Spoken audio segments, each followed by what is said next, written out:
Hello everyone, मेरो च्यानलमा यहाँलाई स्वागत छ। यस भिडियोमा म बनाउँदैछु फ्रुट्स पप्सिकल, जुन बनाउन मैले फ्रुट्समा म्याङ्गो, लिची, वाटरमेलन र अरेन्ज लिएको छु।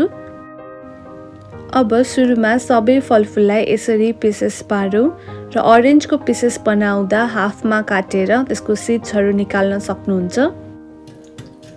नेक्स्ट स्टेपमा हामी फलफुललाई ग्राइन्ड गर्नेछौँ।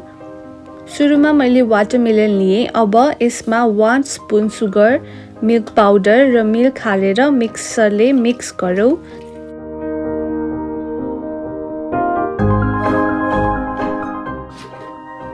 यसपछि पप्सिकल्स बनाउने मोल्डमा वाटरमेलनको मिक्सचर राखौँ। यसै गरी नेक्स्ट फ्रुट मैले म्याङ्गो लिएँ। यसलाई पनि 1 स्पुन सुगर, मिल्क पाउडर र मिल्क राखेर मिक्सरमा मिक्स गरौँ र पप्सिकल मोल्डमा हालौँ।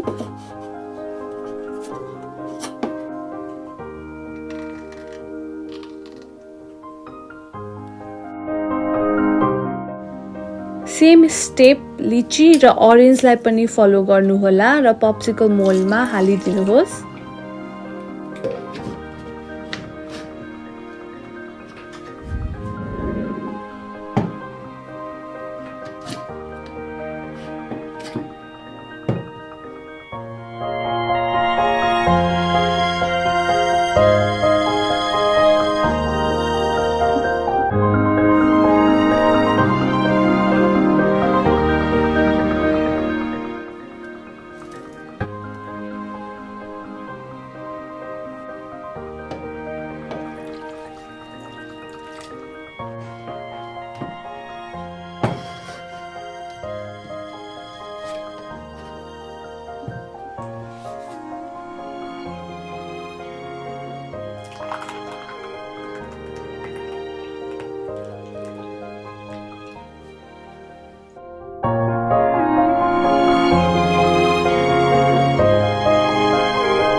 अब यसलाई 6 to 7 आवर्स फ्रिजरमा राखिदिउँ।